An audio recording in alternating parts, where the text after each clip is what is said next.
Et vous savez que les soucis, lorsque vous les gardez, ça amène toujours des conséquences dans la vie, aussi bien physique et même dans la vie spirituelle. Donc la Bible nous demande de ne pas nous inquiéter par rapport à ça. Alléluia, que Dieu vous bénisse. Donc faites le choix de ne pas vous inquiéter, c'est déjà un des points importants pour que vous soyez guéris. C'était un point important comme remède de Dieu, bien-aimé. Ne vous inquiétez de rien. Vous savez, des fois, il y a des choses qui nous étonnent. Je me souviens encore une fois, nous étions partis dans un des villages très loin, à 20 km, je crois, de Kimwenza. Et en route, nous avons rencontré des femmes maraîchères qui venaient des champs.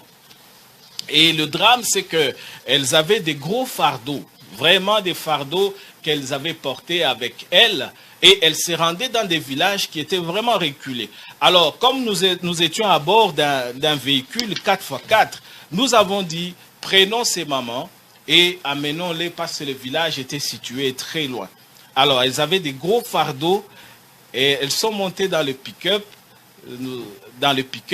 et quand elles sont montées dans le pick-up, avec les fardeaux, elles ont décidé de prendre encore ces mêmes fardeaux, elles ont mis ça encore sur leur tête. Bien aimé, ça peut nous faire rire, mais c'est aussi vrai comme réalité spirituelle. Jésus-Christ nous a déjà portés.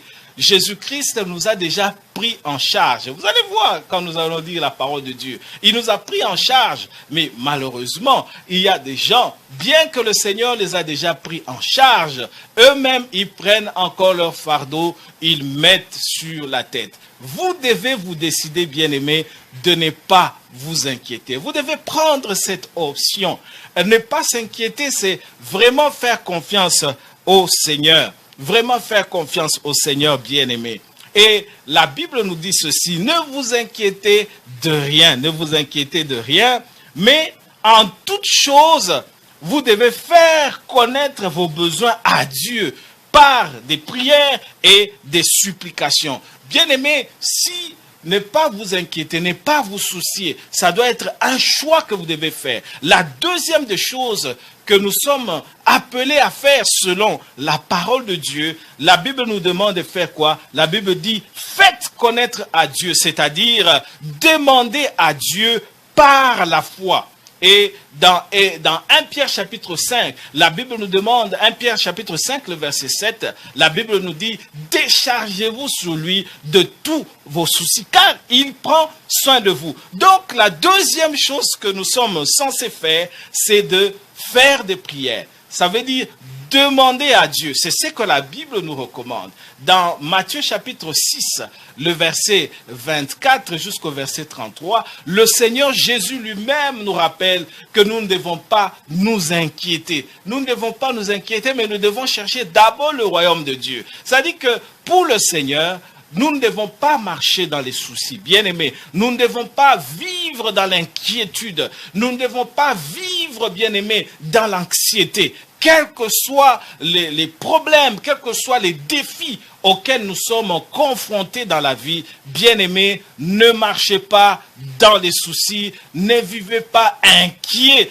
ne vivez pas dans l'anxiété, parce que le Seigneur est vivant. Celui qui écoute la prière, c'est notre Dieu. Alléluia. Et la Bible dit, faites connaître vos besoins à Dieu. Faites connaître vos besoins à Dieu par des prières et des supplications. Bien-aimés, beaucoup de gens n'obtiennent pas, beaucoup de gens sont anxieux, beaucoup de gens sont dans des soucis parce qu'ils ne demandent pas à Dieu. Lorsque un défi, lorsqu'un problème se présente à eux, ils préfèrent chercher eux-mêmes d'abord, chercher une solution eux-mêmes, au lieu d'abord de se tourner vers celui qui est capable de résoudre les problèmes des hommes.